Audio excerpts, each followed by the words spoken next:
Assalamualaikum warahmatullahi wabarakatuh. Selamat pagi semua. Bagaimana kabar kalian hari ini? Tentunya tetap sehat dan semangat kan? Nah, hari ini kita kembali dengan jadwal IPA. Jika pertemuan kemarin kalian belajar tentang tekanan pada zat padat, maka pada pertemuan kali ini kita akan belajar tentang tekanan zat cair. Lalu, apa saja yang akan kita pelajari hari ini? Materi tekanan zat cair yang akan kita pelajari, yang pertama ada tekanan hidrostatis dan yang kedua ada hukum Archimedes. Nah, tidak usah berlama-lama, mari kita simak penjelasannya. Materi yang pertama adalah tekanan hidrostatis. Nah, di sini nampak ada gambar wadah air. Kemudian, wadah tersebut saya lubangi di titik A, B, dan C. Jika sebuah wadah air dilubangi pada titik A, B, dan C sesuai dengan gambar, di lubang manakah air akan memancur lebih jauh? Apakah di lubang A, atau di lubang B, atau di lubang C? Menurut kalian di lubang yang mana? Silahkan dijawab. Sudah? Kalau kalian sudah menjawab, mari kita simak mana jawaban yang benar. Apakah di lubang A, lubang B, atau lubang C? Dan jawaban yang benar adalah ternyata pancuran air yang paling jauh itu ada di lubang C. Kok bisa? Mengapa demikian? Pancuran air dari lubang C akan lebih jauh karena memiliki tekanan hidrostatis yang lebih besar dibandingkan lubang A dan lubang B. Lalu, apa itu tekanan hidrostatis? Tekanan hidrostatis adalah tekanan yang diakibatkan oleh gaya yang ada pada zat cair terhadap suatu luas bidang tekan pada kedalaman tertentu. Atau secara gampangnya adalah setiap jenis zat cair akan memberikan tekanan tertentu, tergantung dari kedalamannya. Semakin dalam kedalamannya, atau semakin besar kedalamannya, maka tekanan hidrostatisnya juga akan semakin besar. Sama halnya dengan kasus yang tadi. Posisi lubang C itu lebih dalam dibandingkan lubang A dan lubang B. Maka, tekanan hidrostatisnya juga akan paling besar di lubang C, sehingga pancuran airnya juga akan paling jauh. Nah, besarnya tekanan hidrostatis itu bisa dihitung dengan persamaan P sama dengan Rho kali G kali H. Apa itu P? P adalah tekanan hidrostatis dengan satuan Newton per meter kuadrat atau Pascal. Rho adalah massa jenis zat cair dengan satuan kilogram per meter kubik. G adalah percepatan gravitasi dengan satuan meter per sekon kuadrat. Dan H adalah kedalaman benda dalam zat cair dengan satuan meter. Nah, bagaimana cara menghitungnya? Mari kita simak contoh soal berikut. Seorang penyelam sedang menyelam pada kedalaman 15 meter di bawah permukaan laut.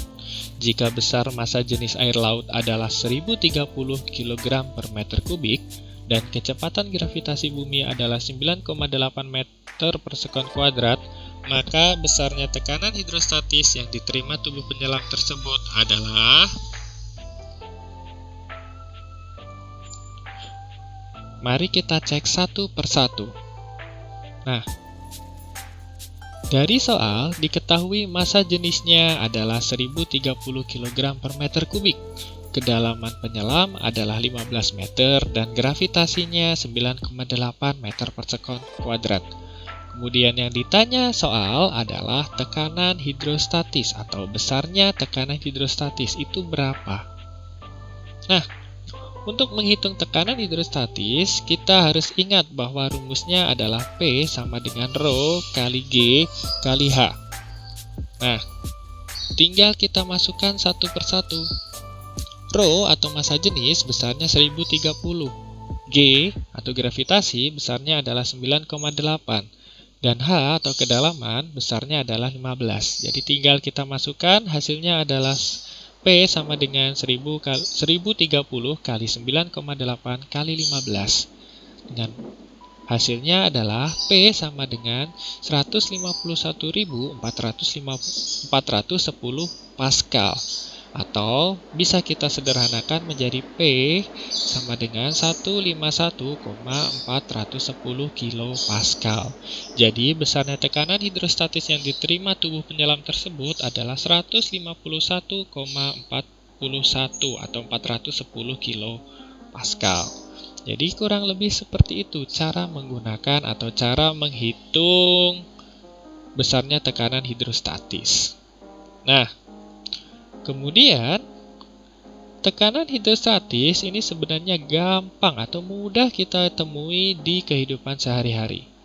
Contoh penerapan tekanan hidrostatis di kehidupan sehari-hari yang pertama, tahukah kamu mengapa lubang bak mandi itu selalu ada di bawah?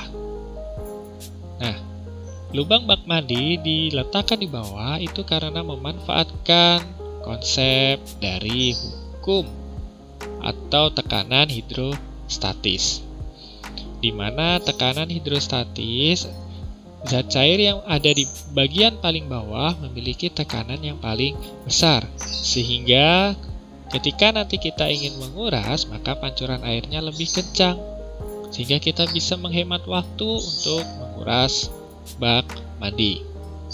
Yang kedua, ada bagian dasar bendungan yang dibuat lebih tebal dibanding bagian atas. Hal ini bertujuan untuk menahan tekanan yang ada di dasar bendungan. Nah, yang ketiga, ada pengecekan tekanan darah sebelum memasangkan infus.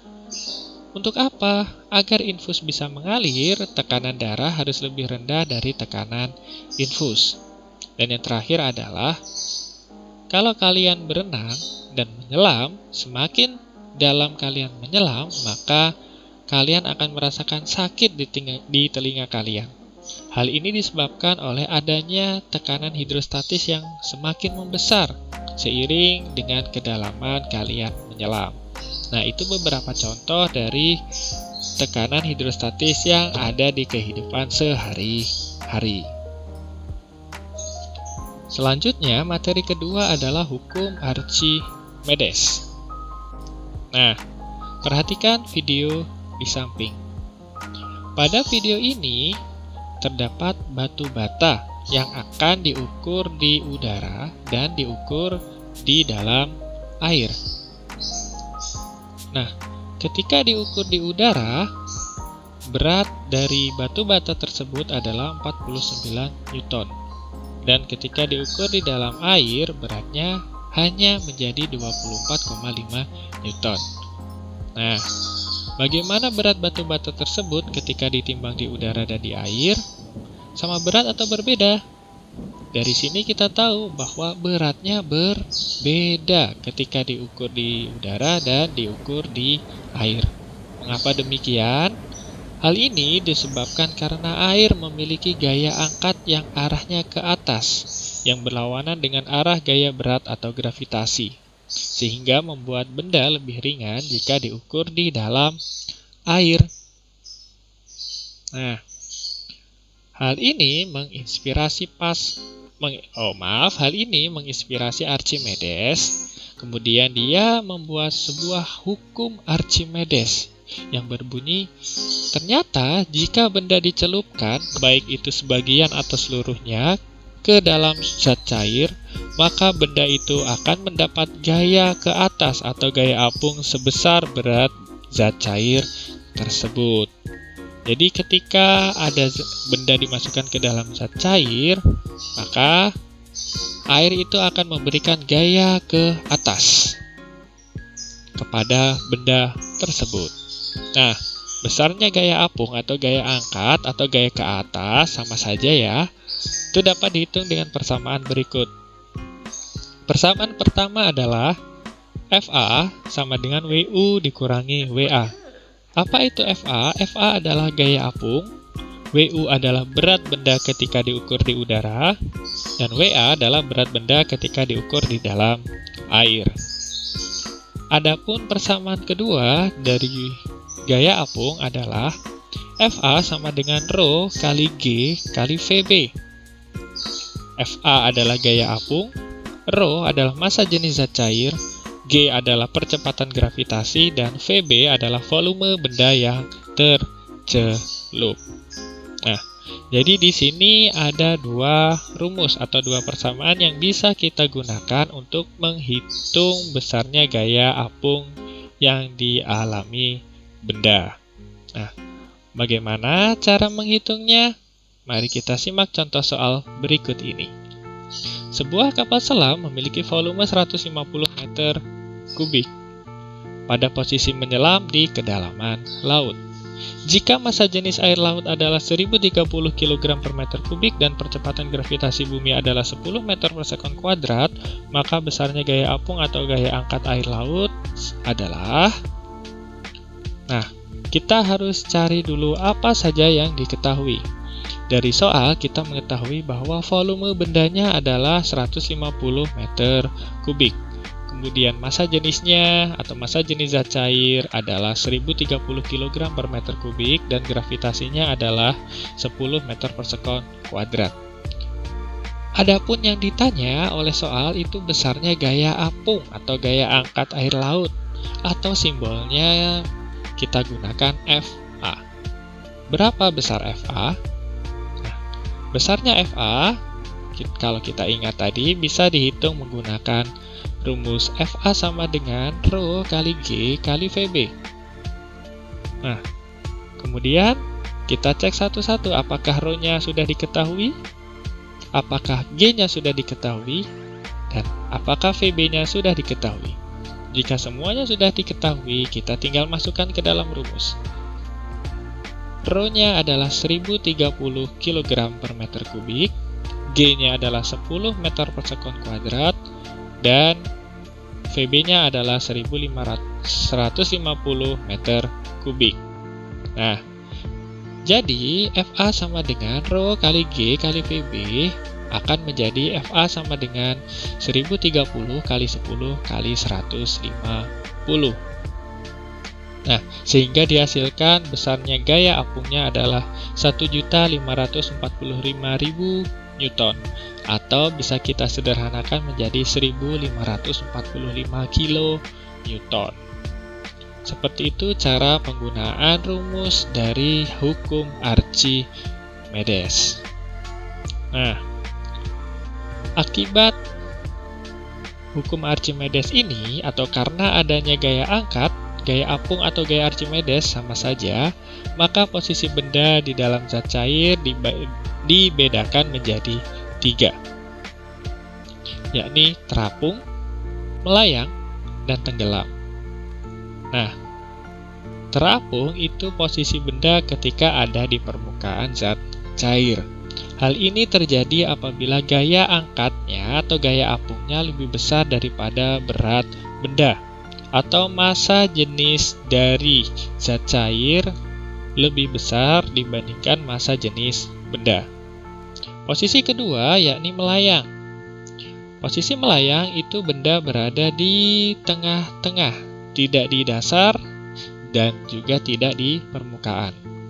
Hal ini terjadi ketika besarnya gaya apung itu sama dengan besarnya berat benda, atau besarnya massa jenis zat cair sama dengan massa jenis benda. Dan posisi ketiga adalah tenggelam. Kalau kita bicara tenggelam, maka posisinya hampir menyentuh atau bahkan menyentuh dasar dari sebuah zat cair. Nah, posisi tenggelam ini bisa terjadi karena gaya angkatnya itu lebih kecil dibandingkan berat benda. Dan massa jenis dari zat cair juga lebih kecil dibandingkan dengan massa jenis dari benda. Nah, masing-masing posisi baik terapung, melayang, tenggelam ini memiliki persyaratan yang berbeda-beda. Kondisi yang berbeda akan menghasilkan posisi terapung, melayang, tenggelam yang berbeda pula. Cukup kita bandingkan antara gaya apung dan berat benda atau massa jenis benda dengan massa jenis zat cair. Nah, demikian materi yang bisa saya sampaikan untuk hari ini. Selamat belajar dan selamat menikmati hari kalian. Terima kasih. Assalamualaikum warahmatullahi wabarakatuh.